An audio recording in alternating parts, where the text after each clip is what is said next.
It was His Majesty Haile Selassie who popularized and told us that there shall be no first-class or second-class citizens, words popularized by Bob Marley, learned by all of our people without appropriately recognizing the context in which he spoke and the mission which must be ours for generations until it is achieved.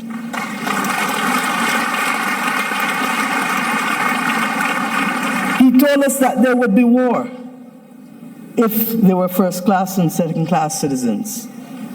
He told us that there would be war if the color of our skin was more significant than the color of our eyes. And we see here in the continent the continued descent into conflicts born out of ethnicity differences, born out of a mad grab for resources, not invariably for our own benefit, but for the benefit of others who seek to use our people as pawns in the determination of their own future.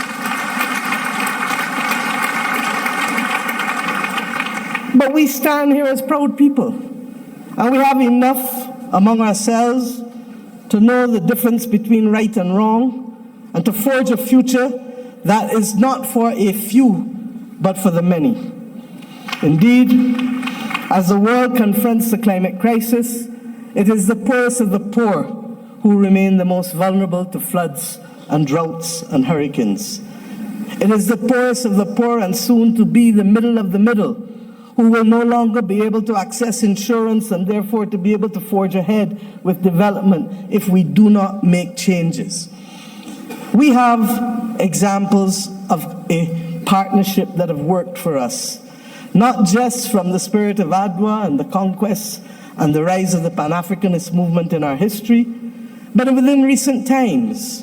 During the COVID-19 pandemic, it was the African Union, under the leadership then of President Ramaphosa, and with the assistance of Dr. Tedros of the WHO, that recognized that the Caribbean, which was being marginalized by denial of access to basic therapeutics, basic medical equipment, to vaccines, that we should not be left as pariahs on the global landscape, but that our brothers and sisters in Africa would bring us through the Africa Medical Supplies platform to be able to ensure that we could secure for our own people.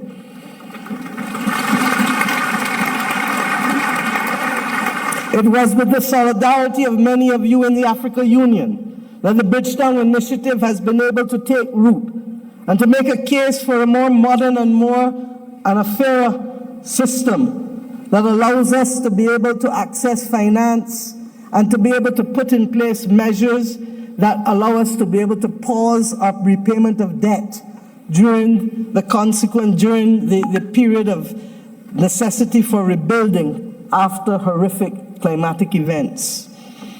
We have seen how partnership helps us. We do not need any more evidence.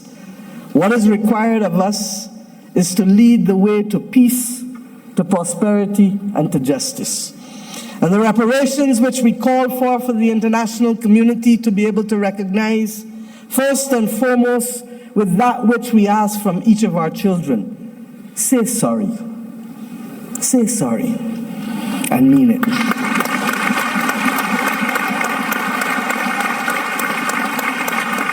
And after you say sorry, recognize that the future of the world is not possible without the stability of Africa and its diaspora.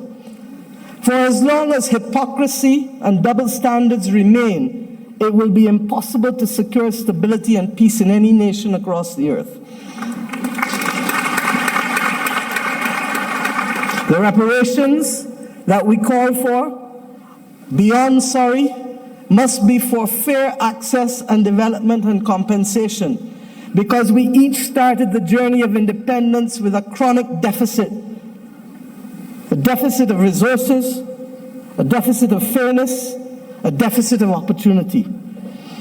And it is up to us, many of us in the second and third generation of independence, to be able to frame out fairly in a mature conversation what those reparations must look like if we are to attain justice and to inspire the young people of this world that good must always prevail over evil. But it is not only the reparations that we ask from the international community, because we ourselves must repair the damage that was foisted on us.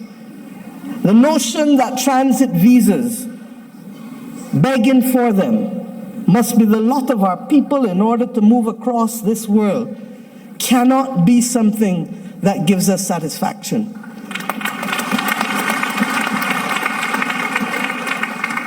To go east and to go west, we are first forced to go north.